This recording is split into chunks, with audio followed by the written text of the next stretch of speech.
Bismillahirrahmanirrahim. Nahmaduhu wa nusalli wa nusallimu ala rasulihil karim, amma ba'du. Qala al-mu'allif rahimallahu ta'ala alayhi wa nafa'ana Allah bihi wa bi ulumi fi darain, amin. Ila an qala a'malu salihati zahirati al-qira'atu war-ruku' wa lahiquha sujud. 17. Amal salihat zahirati, amal salat yang zahir adalah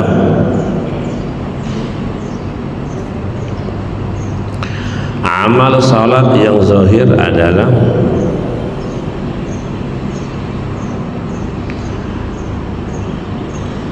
al-qiraatu, yaitu membaca Al-Quran,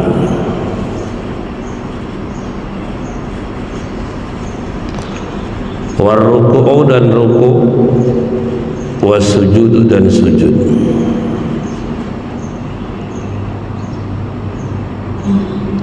Dan sujud.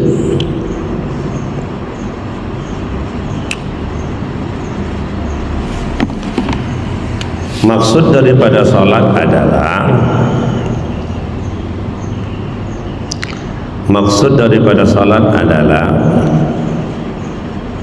satu, terhubung hati seorang hamba kepada Allah. Terhubung hati seorang hamba kepada Allah.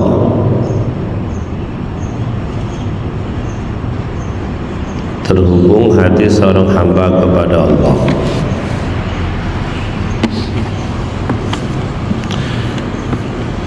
Yang kedua, sarana meminta pertolongan kepada Allah. Sarana meminta pertolongan kepada Allah.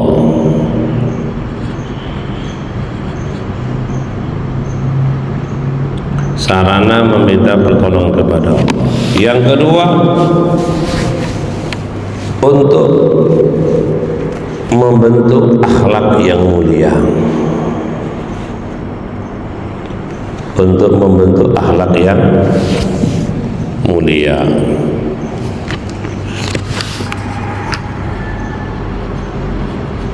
Ya, ini mesti dipahami, Pak, bahwasanya sholat yang kita kerjakan, walaupun isinya itu membaca sesuatu Al-Quran atau membaca zikir, ada ruku, ada sujud, itu zahirnya, itu apanya?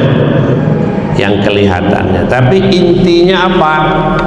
Intinya itu apa? Intinya adalah agar kita selalu terhubung dengan Allah, nyambung dengan Allah, sinyalnya itu tidak putus. Sinyalnya tidak, kalau kita punya HP sinyalnya hilang kan susah, nggak guna HP, di telepon nggak bisa, telepon juga nggak bisa. Kenapa? Sinyalnya putus. Begitu juga kehidupan dunia, lebih-lebih akhirat, kita sangat membutuhkan Allah, pertolongannya, bimbingannya, hidayah Allah, taufik daripada Allah, solusi, jalan keluar dari semua masalah. Kita sangat membutuhkan Allah. Dari sekian banyak ibadah, itu sholat di antara ibadah yang penting yang harus kita jaga untuk menjaga hubungan baik kita dengan Allah. Ngerti, Mbak, ya? Jadi kalau ada orang kok semangat rajin sholat, rupanya jauh tapi tetap datang, subhanallah, itu maknanya, hikmahnya apa? Allah Ta'ala itu kangen, Allah Ta'ala rindu, Allah Ta'ala sayang.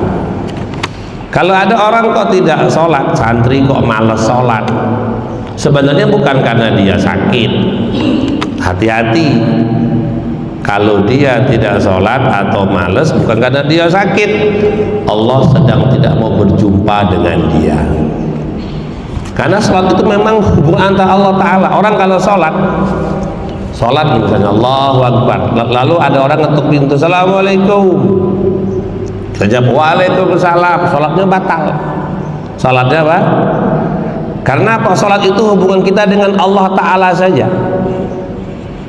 Kalau ada yang lain, walaupun orang tua manggil, nah kesini lagi sembahyang, iyo batal sholat kita. Loh ngapa kok batal? Sholat itu kan hubungan istimewa antara kita dan Allah. Kalau ada yang kalian putus, batal. Apa namanya? Batal. Kalau mau amal itu jual beli, kalian sedang beli sesuatu, tak kasih tahu Pak ya. Beli sesuatu, mau beli piring. Pak, ini piring harganya berapa? Kata yang punya toko harganya 5.000. Oh bagus Pak ya. Oh bagus lah. Bicara piring, bicara apa? Bicara piring. Tiba-tiba ada yang nelpon kalian, ngangkat. Pasti diangkat ada teleponnya. Oh, Mbak lagi di mana? Oh kakak, ada apa kak? Iya kakak mau pergi, nanti rumah dijaga ya. Iya kak, kami ntar lagi balik lah nih, gitu. Paham? Terpotong dengan pembicaraan yang lain. Itu ketika mau beli piring harus ulang lagi omongannya. Tidak boleh langsung dibayar. Kalau langsung dibayar tidak sah. Tapi harus diulang. Pak, tadi piring harganya berapa Pak? Oh 5.000. Yang ini bayar, iya, baru boleh dibayar. Ngerti itu? Padahal sudah ngobrol kan tadi sama tukang warung tuh kan, sudah setuju, cuman terpotong ada telepon masuk, pembicaraan yang lain, itu akadnya putus. Akadnya, kalau nak lanjut beli piring harus pulang lagi. Pak, saya beli piring ini Pak ya, harga 5.000 kan? Iya, ini duitnya Bapak. Kalau ketika ngomong begitu ada yang nelpon, lalu tadi ngomong masalah piring, lalu ngomong sama kakak yang di rumah, kadang dia nelpon masalah jaga rumah, selesai ngomong, nih Pak 5.000, enggak boleh. Tidak Pak, uangnya bukan uang dia, piringnya bukan piring kita, enggak berpindah haknya. Kita pakai piring dia namanya maling, dia pakai uang kita namanya maling, karena akadnya tidak sah. Kenapa tidak sah? Terputus tadi itu, rusak. Bicara piring, tiba-tiba ada ngomong jaga rumah, kan tidak nyambung ceritanya. Maka akadnya harus diulang. Ngerti tidak? Nah, ngerti. Hidup itu perlu hati-hati, hati-hati. Jangan sampai bukan hanya berkata yang haram, tapi memegang, memakan yang haram. Haram itu apa? Bukan hanya maling. Akad yang tidak sah jadinya haram. Seorang itu dinikahkan sama bapaknya, kau nikahkan kau dengan putriku misalnya kan, tapi akadnya salah.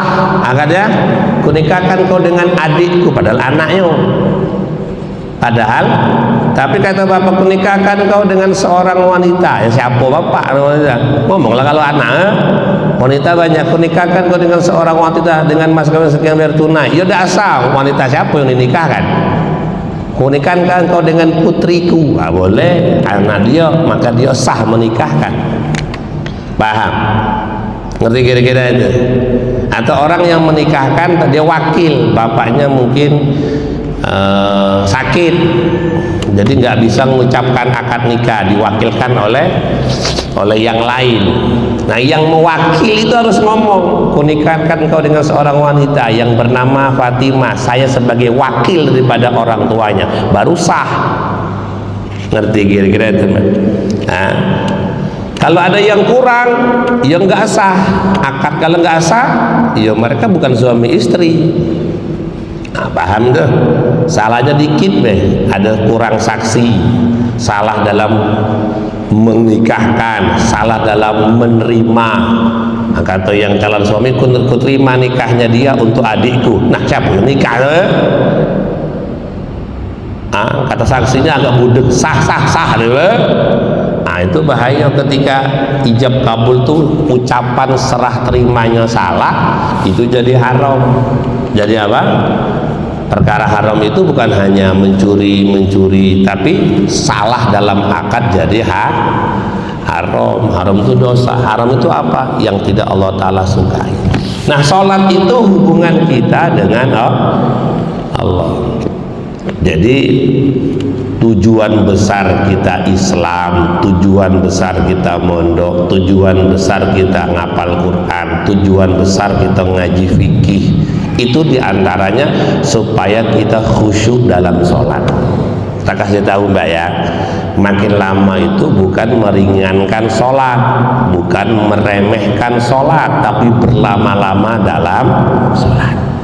Tak ingatkan sekali lagi ya, lama kita jadi orang Islam, lama kita ngaji, lama kita mondok, ya kan? Terus bertambahnya nikmat, bertambahnya umur, itu diantara tujuannya Allah kasih itu supaya kita khusyuk, khudu, tenang, gembira dalam sholat. Dari semua yang kalian cari di muka bumi ini, hal terpenting diantaranya adalah menjaga sholat dengan khusyuk. Ingat ya, paham tuh Mbak? Jangan sholat hanya dipahami, oh pelajaran sholat, oh rukun. Jangan sebatas itu, engkau akan menyesal, bahkan bisa celaka. Bisa apa? Bisa apa? Nah di pondok itu begitu Mbak. Dulu saya sampaikan, saya punya guru yang subhanallah, kalau mau ngapal Quran sholat hajat dulu. Masya Allah. Sholat apa?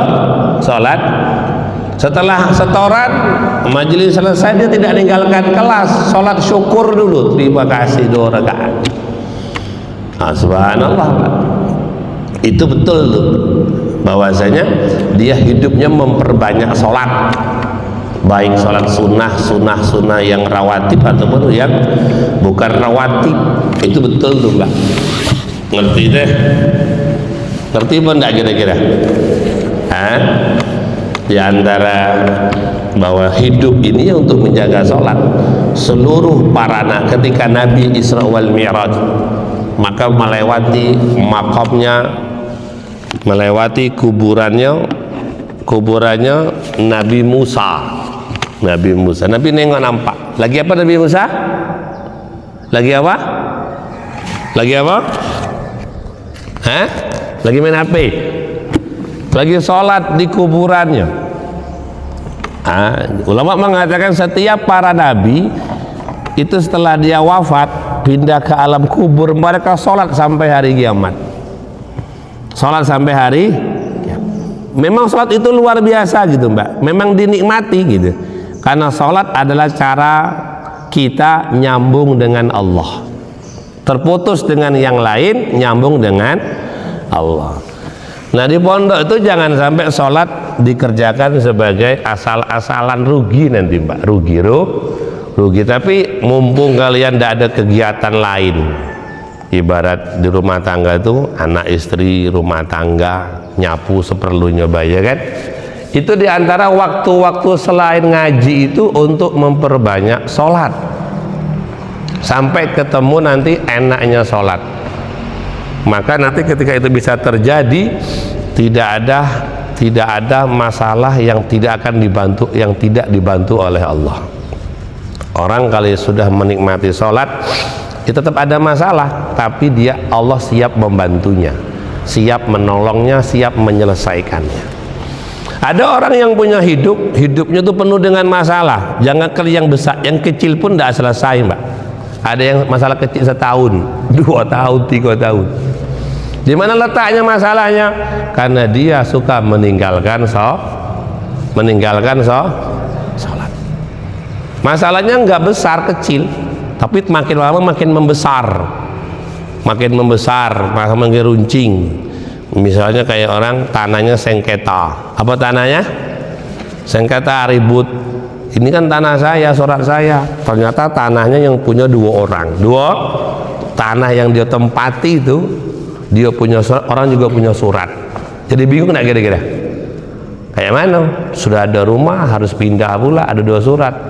Nggak selesai setahun. Tahun kedua, ada orang ngaku juga itu tanah dia. Ada 3 sikok tanah, 3 surat yang sama. Tahun keempat ngaku lagi orang, ada 4 orang. Kira-kira pening nggak itu? Pening enggak? Masalahnya dulu 1 tanah 2 surat, tahun depan 3 surat, tahun keempatnya 4 surat. Tanah yang sama suratnya 4. Jadi siapa yang memilikinya? Itulah tua-tuanya surat. Mana yang lebih tua-tuanya? Jadi panjang nggak kira-kira? Itu masalah dunia Mbak. Pening kadang-kadang. Pening. Nah itu sengaja Allah kasih masalah agar orang kembali kepada Allah. Gimana cara kembali kepada sholat Mbak?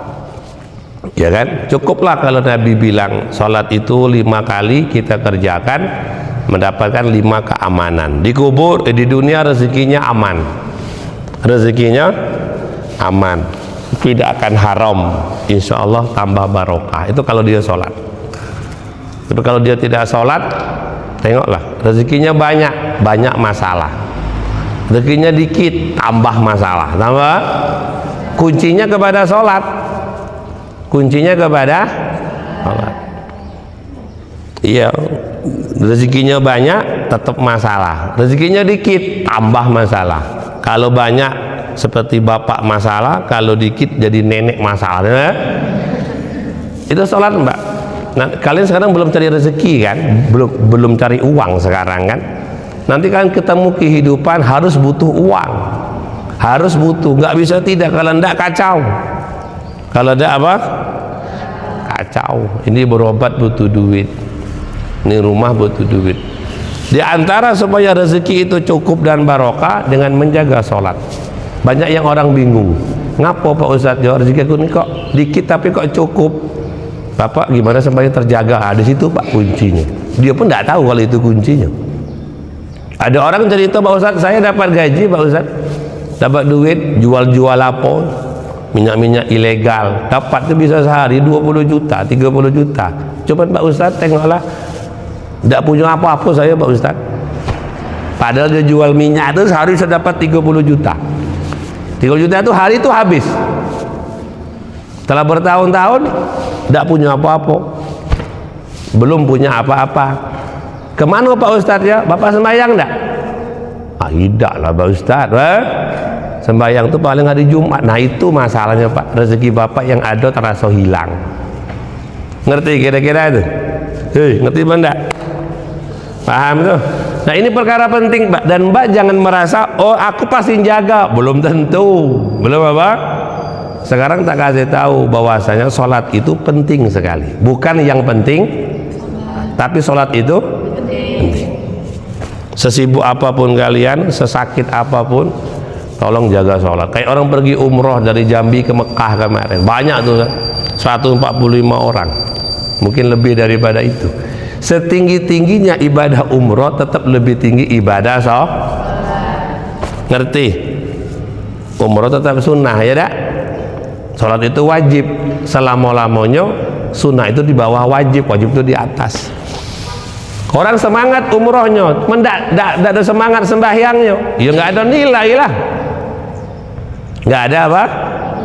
Nilai. Ngatur waktu kayak mana 9 jam terbang, 9 jam terbang, kayak mana zuhurnya di pesawat, gimana asarnya, gimana maghribnya, gimana subuh, gimana wudhunya, gimana tayamumnya. Wah ngeri ya. Niatnya baik, ingin ke Mekah ke Madinah, tapi perjalanannya kalau kurang ilmu jadi masalah. Masalahnya apa? Tidak sembahyang, tidak sah. Nabi sendiri bilang kan, besok yang Allah periksa apa pertama kali? Sholat. Kalau sholatnya betul maka akan betul. Kalau sholatnya ditolak, semuanya ditolak. Umrohnya ditolak, hajinya ditolak, zakatnya ditolak, Qurannya ditolak, kebaikan kita ditolak. Kata Allah nilainya 0. Kapan? Ketika sholat kita ditolak oleh itu yang sholat, apalagi yang tidak sholat. Yang sholat masih diperiksa berapa nilainya. Kalau sholatnya nilainya 10, seluruh ibadah dia 10. Kalau nilai sholatnya 4, semua ibadahnya 4. Nah, kalau yang tidak sholat nilainya berapa? Ya tidak ada nilai lah. Sekali tidak sholat, tidak diqadha, tidak dibayar, itu bisa merusak semua kehidupannya di dunia, kehidupannya di kubur, kehidupannya di mahsyar, kehidupannya di sirat. Bahkan ketika akan diputuskan surga, namanya bisa terhapus, namanya bisa terhapus, hilang. Itu masalah apa? Sholat. Ngerti kira-kira itu Mbak? Hah? Jadi sholat yang kalian kerjakan di pondok jangan dianggap sebagai rutinitas. Biasalah. Oh itu program pondok, bukan tuh program langit. Pondok ngambil. Itu program Nabi, pondok ngambil. Itu program Allah, pondok ngambil. Bagus kan? Ya kan? Kayak pondok beras diambil pondok beli namanya. Puasa semangka orang dibeli pindah ke pondok, seneng kan? Seneng apa tidak? Ayam punya orang diambil pondok, beli namanya, pindah kan? Itu pun kita senang. Nah, orang punya barang-barang kita beli taruh di pondok, koperasi namanya, jajan. Tapi yang paling penting itu programnya Nabi Shallallahu Alaihi Wasallam. Ngerti ya? Jadi sholat itu jangan terburu, dinikmati, Pak. Itu nanti ujungnya di situ. Kecil nilai kita kalau sudah alim, hafid, sudah berilmu, sudah tua lagi, Pak. Umurlah 30-40 tapi belum hobi sholat. Itu bahaya. Itu bahaya. Ini dipegang, menjadikan semboyan. Sesibuk apapun, sesakit apapun, sesusah apapun, sholat tetap nomor. Dengar azan, kontak hatinya itu. Ngapa? Allah rindu. Ketika kita mudah sholat kok ringan, wah itu tanda baik Allah Ta'ala kangen dengan kita sehingga kita dimudahkan sembahyang. Tapi kalau pas azan kita bilang nantilah, hati-hati. Itu bermakna Allah Ta'ala tidak merindukanmu sehingga kamu tidak diizinkan segera mengingatnya. Itu masalah besar. Masalah apa? Dalam riwayat hadis kan gitu, barang siapa kehilangan Allah, kehilangan segala-galanya. Di antara makna itu tidak sembahyang, sembahyangnya ditunda, tuh kehilangan Allah. Dan barang siapa yang mendapatkan Allah, mendapatkan segala-galanya. Cara mendapatkan Allah itu ya sholat. Ngerti kira? Dapat Allah itu apanya Pak Ustaz? Ya dapat rahmatnya, ampunannya, hidayahnya, taufiknya dan semuanya. Kalau kehilangan Allah itu kehilangan apa? Taufik. Nggak ada kekuatan taat. Hidayah itu kayak orang punya mata. Kalau tidak ada hidayah, orang tidak punya mata. Susah apa tidak? Hidayah dari Allah, petunjuk itu seperti orang punya mata. Anak kemana bisa, ya kan? Kalau mata tidak ada, kemana susah. Itu hidayah. Itu Allah yang punya.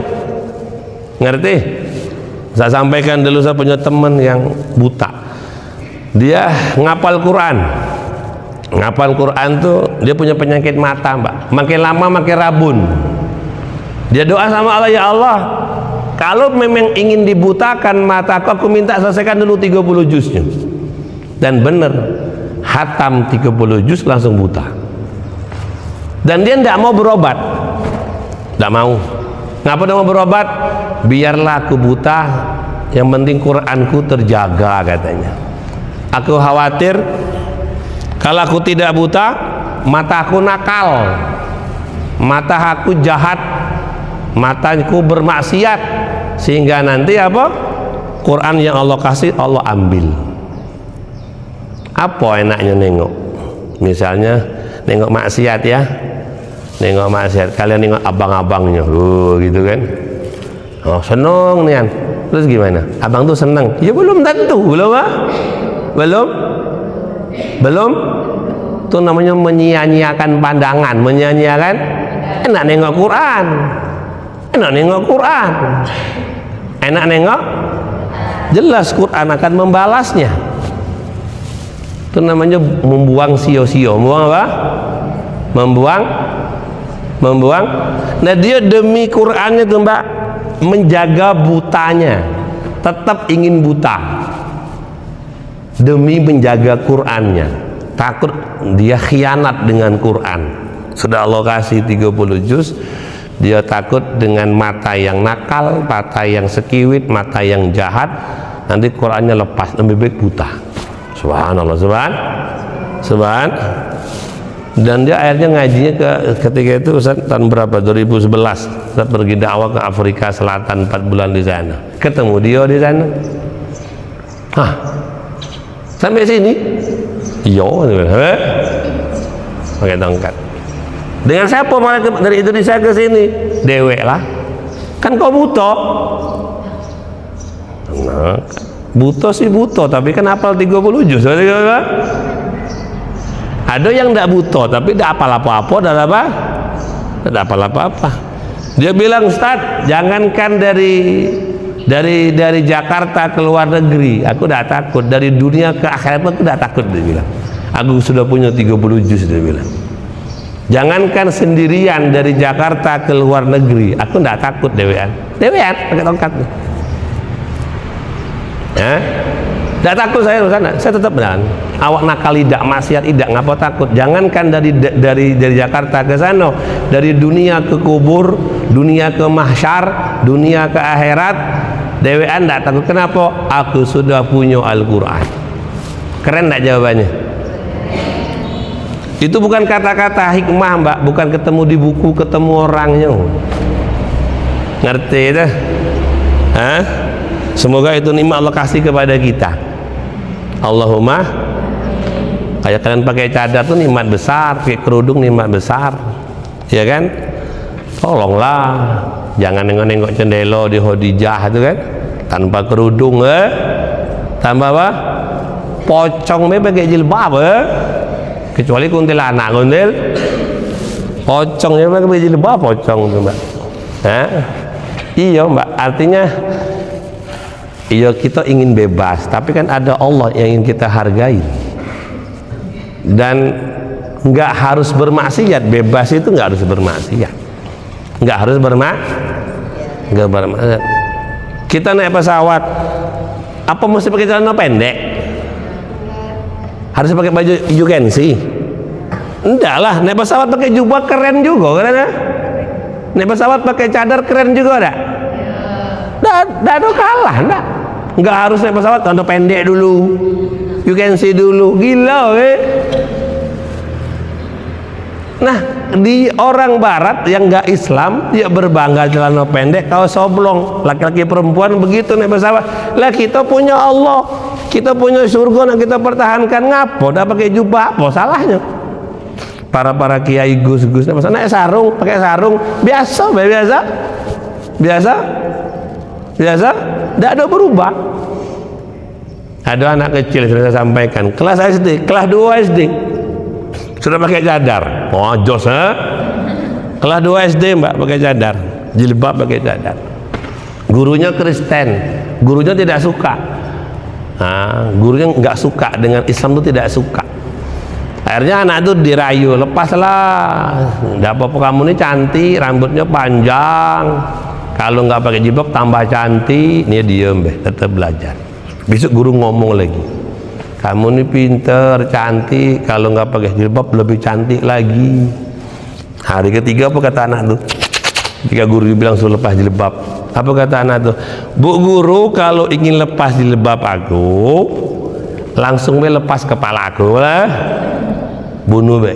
Wah, gurunya bingung.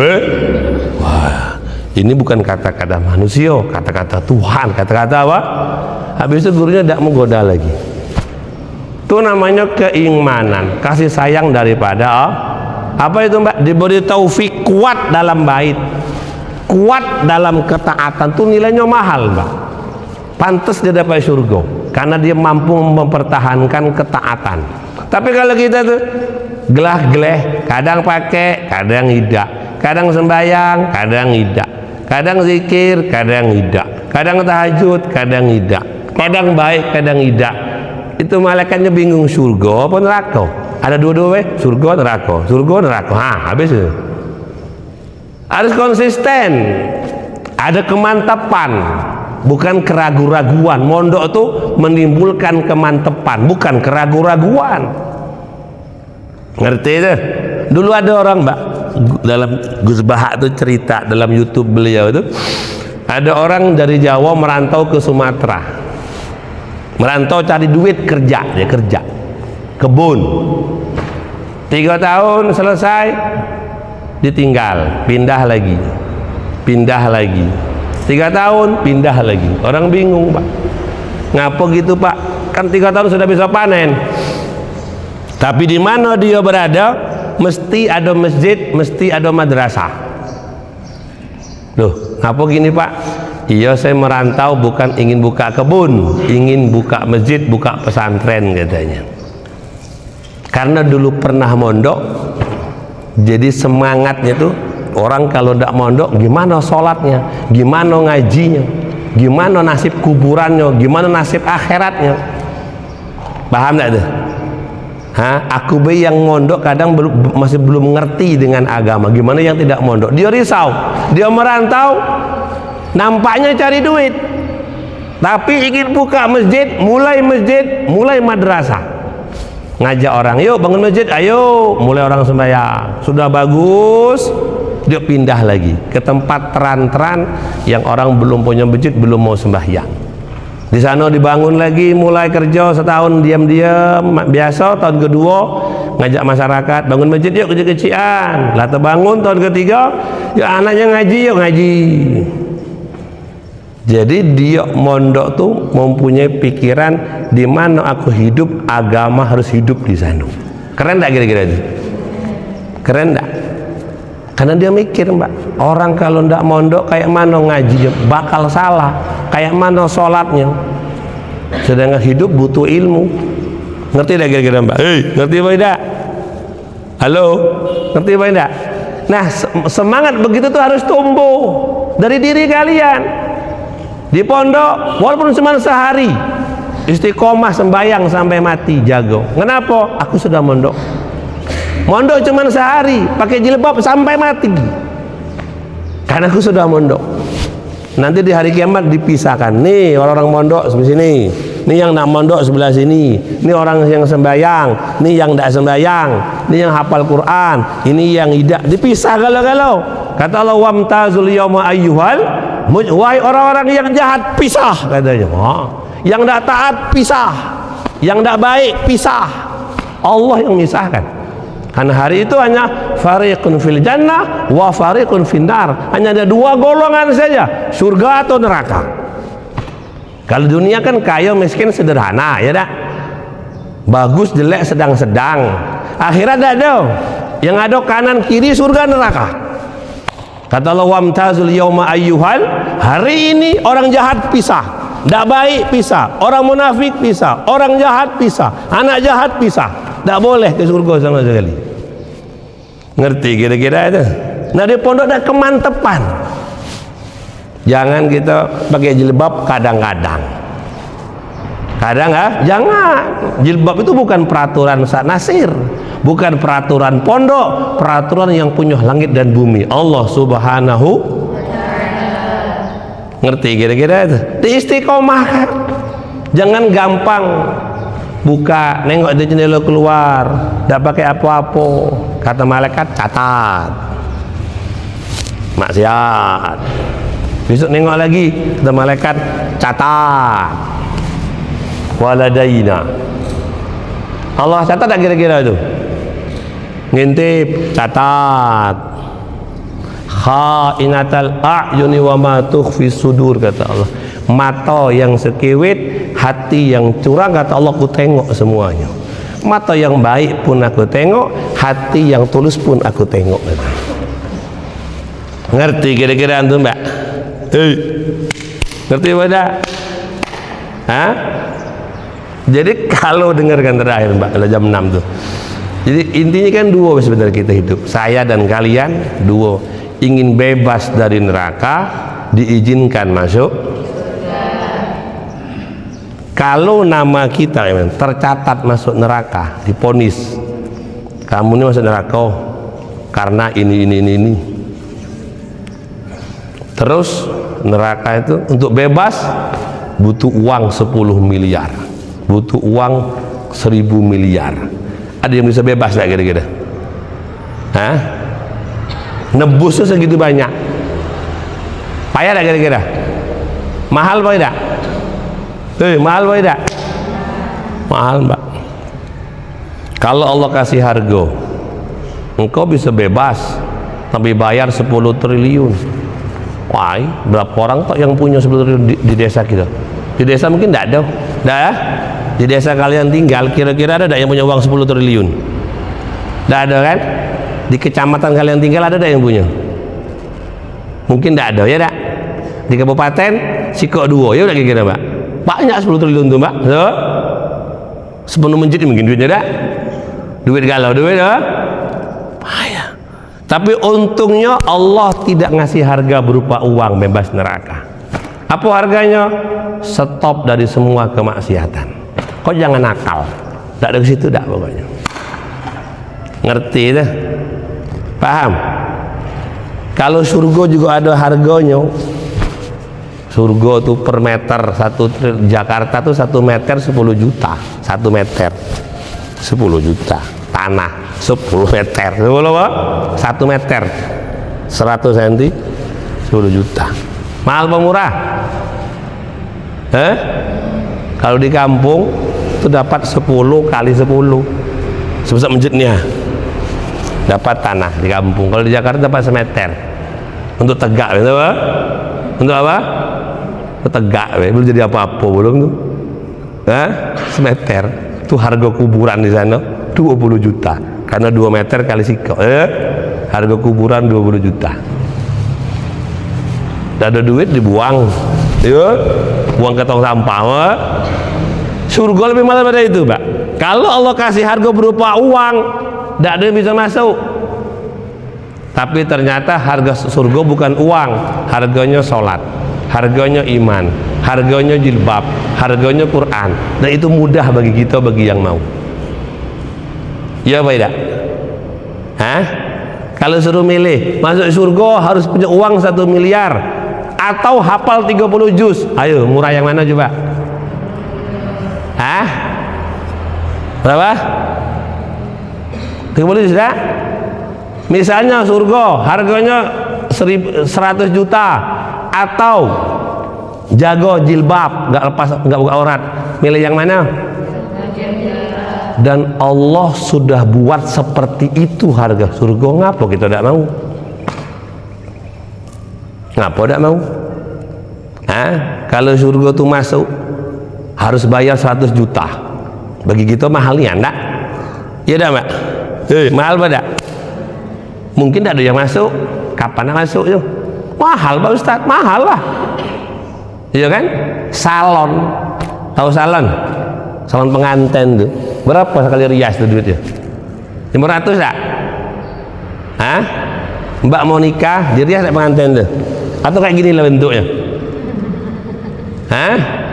Masuk karena itu salon kecantikan, 1 jam masuk keluar jadi cantik itu 500.000. Surga tuh sekali masuk tek langsung jadi ratu bidadari ya, cantiknya diriasnya bukan setengah jam, 500 tahun dirias. Kayak mana cantiknya itu?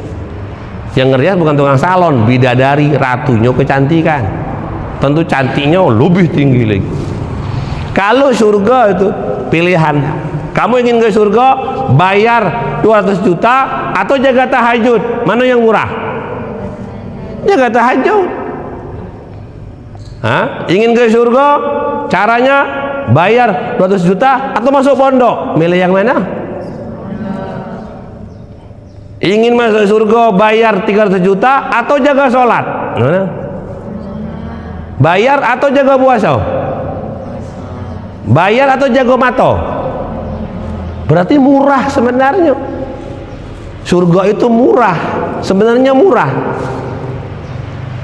karena dibayar dengan mata yang baik. Dan baik itu kan mudah, tinggal nengok buruk tutup dasar. Ngerti kira-kira aja? Malaikat tuh bingung, kok bisa milih neraka ya? Kok tidak mau surga? Apa cerita ya? Ceritanya ini kalian masih dipilih oleh Allah. Alhamdulillah, kami pun guru masih digunakan Allah di jalan kebaikan. Paham? Kalian masih dipilih Allah, kami masih digunakan Allah menyampaikan kebaikan. Kita hanya bisa berharap kepada Allah dipakai sampai mati, dipakai dalam sampai ngerti kira-kira aja. Jangan sampai dipakai cuman sebentar, mondok setahun, habis itu udah mondok lagi, lepas jilbab seumur hidup. Kapan pakai jilbab lagi? Kalau lah pakai kain kapan? La ilaha. Oh jangan. Insyaallah gitu ya. Paham kira-kira tuh?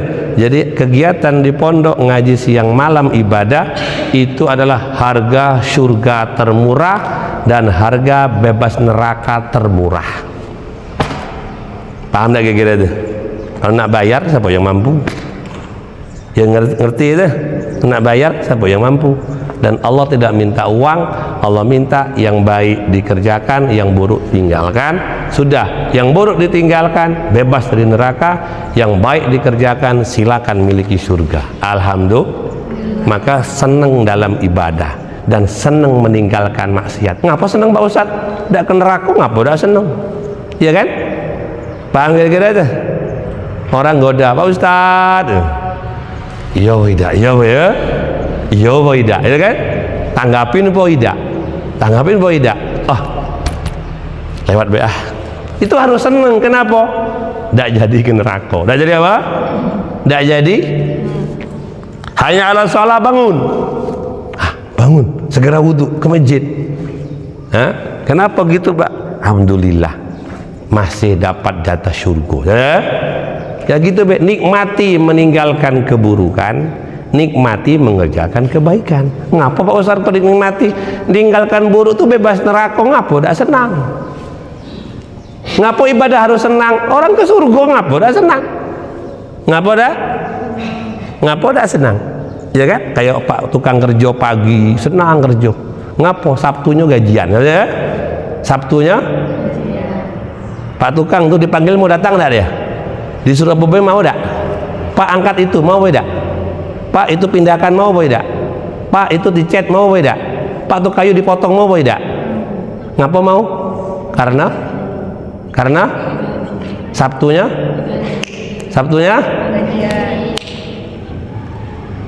bukan hari itu. Senin kerja sampai Jumat, Sabtu gajian. Senin semangat, Selasa semangat, Rabu karena Sabtu gajian. Orang beriman tuh begitu, di dunia taat, senang. Kenapa? Ntar lagi di akhirat gajian dapat surga. Alhamdulillah. Ngapa nak semangat? Tidak ada semangat sembahyang ngaji, surgonya jelas kok. Meminta apa? Mau berapa lama? Ada kan? Nah, sekarang jadi pekerjanya Allah. Sembahyang ya, siap. Pakai kerudung ya, siap. Kayak Pak tukang itu. Pak tukang itu kayu dipotong, siap. Pak tukang kayu pindahkan, siap. Kenapa? Sabtu gajian. Sabtu sama hambaku sholat ya, puasa ya, ngaji ya, ngapal Qurannya, alimnya. Kenapa? Surganya nunggu. Surganya kalau lah masuk tidak bakal mau keluar lagi. Kalau masuk neraka, kalau masuk tidak akan terasa kapan keluarnya. Ngerti? Karena jamnya semuanya berhenti. Kayak orang puasa tuh, jamnya berjalan tapi terasa berhenti. Paham kira-kira itu? Orang di penjara itu diponis 10 tahun. Aduh, sehari 100 tahun. Sehari terasa? Semoga Allah jaga kita. Allahumma amin ya Allah.